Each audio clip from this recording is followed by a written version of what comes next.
Hari ini saya ada di depan gedung SMA 3 Pemalang. Lokasinya di sebelah timur alun-alun. Jadi aksesnya sangat mudah. Yang perlu kita ketahui, gedung SMA 3 ini dulunya adalah sekolah dasar di zaman Belanda. Namanya Holland Inland School. Jadi sekolah dasar untuk kalangan pribumi dengan bahasa pengantar adalah bahasa Belanda. Jadi sejarahnya gini, dulu waktu zaman penjajahan Hindia Belanda, sekolah pribumi itu dibagi dua, sekolah kelas 1 sama sekolah kelas 2. Saya jelaskan sekolah kelas 2 dulu. Sekolah kelas 2 itu maksudnya adalah pendidikan dasar bagi pribumi dengan masa studi adalah 3 tahun. Yang diajarkan adalah membaca, menulis, kemudian menghitung, dan menggambar. Bahasa pengantar atau bahasa yang digunakan oleh para pengajarnya adalah bahasa daerah atau bahasa ibu setempat. Misalkan di Pemalang berarti bahasa Pemalang atau bahasa Ngapak atau bahasa Jawa. Kemudian pengajarnya otomatis adalah orang-orang Jawa atau orang-orang Indonesia.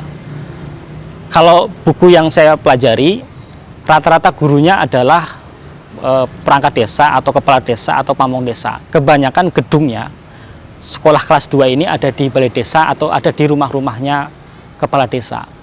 Saya pernah ke Gunung Sari, di sana ada namanya Rumah Juang. Rumah Juang itu dulunya adalah rumah kepala desa.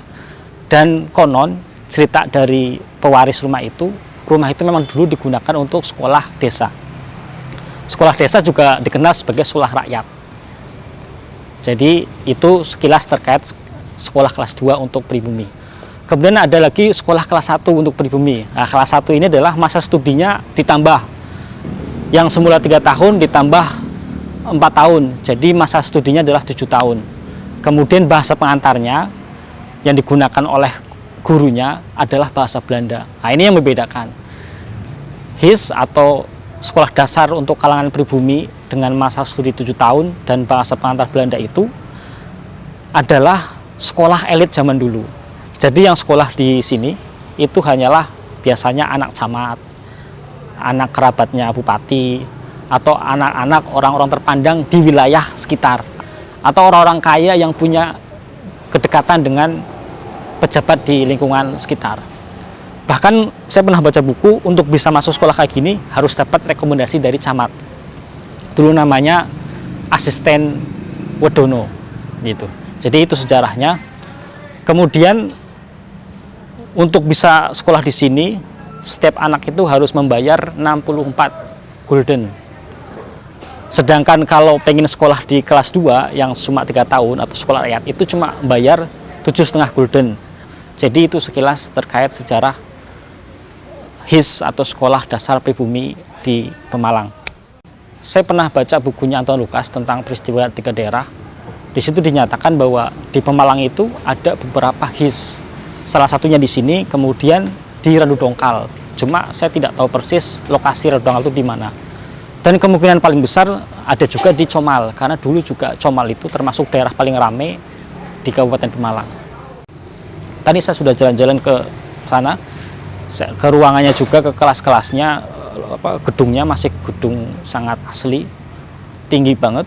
Kemudian ruang kelasnya ukurannya juga minimalis.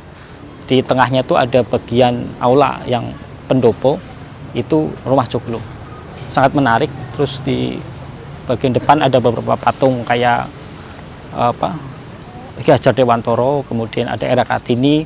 Di dalam juga ada patungnya Muhammad Hatta sama Insinyur Soekarno, Presiden Republik Indonesia. Informasi berikutnya adalah bahwa gedung ini, kalau teman-teman lihat di depan, itu ada pelangnya yang menyatakan bahwa bangunan ini sudah termasuk bangunan cagar budaya. Jadi bangunan yang harus dilestarikan, tidak boleh diganggu-gugat, untuk pelajaran, untuk mengenal sejarah, agar masyarakat mengenal terkait keberadaan gedung ini di zaman lampau. Ini bagus untuk pelajaran sejarah teman-teman pelajar di lokal di Pemalang, biar mereka tahu bahwa namanya sekolah dasar berbahasa Belanda dengan masa studi 7 tahun itu seperti ini. Oke, terima kasih. Semoga informasi ini bermanfaat.